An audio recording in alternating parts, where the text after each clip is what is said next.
देश में आज विजयादशमी का त्योहार मनाया जा रहा है। इस दिन पूजा में अस्त्र शस्त्रों को सामने रखकर पूजा करने की परंपरा रामायण और महाभारत काल से चली आ रही है। आज भी हमारी सेना इस परंपरा को निभाती है। इस उपलक्ष्य में हर साल के भांति इस वर्ष भी भारत के रक्षा मंत्री राजनाथ सिंह ने शस्त्र पूजा की।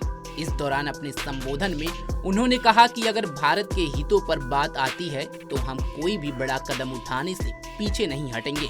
रक्षा मंत्री राजनाथ सिंह दार्जिलिंग में सुकमा कैंट में सेना के जवानों के साथ विजयादशमी मना रहे हैं। रक्षा मंत्री राजनाथ सिंह ने कहा, मैं आप सभी को विजयादशमी की हार्दिक शुभकामनाएं देता हूं। भारत एकमात्र ऐसा देश है जहां शास्त्रों और शस्त्रों दोनों की पूजा की जाती है।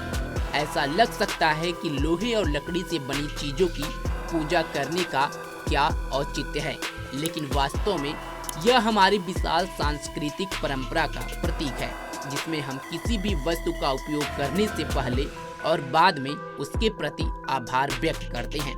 साथ ही इस मौके पर दुश्मनों को भी उन्होंने दो टूक जवाब दिया।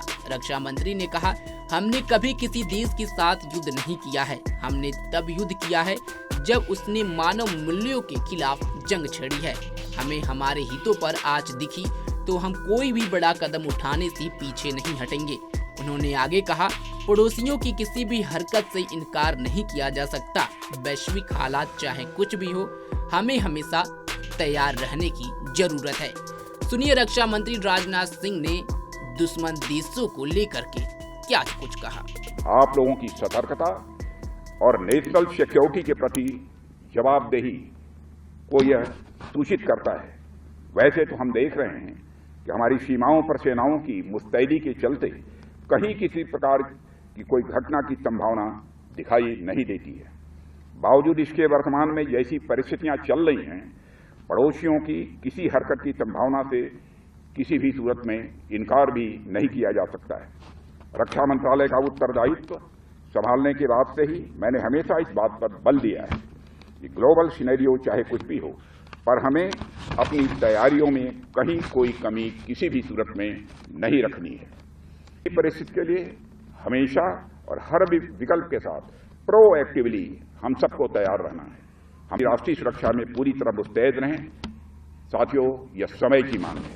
आज जब हम सभी शस्त्र पूजा में एकत्रित हुए हैं, हम अपने इस संकल्प को दोहराएं कि हम भारत की आन बान और शान को अपने मन, वचन और कर्म से लगातार और ऊंचा करने के लिए सतत प्रयास करते रहेंगे।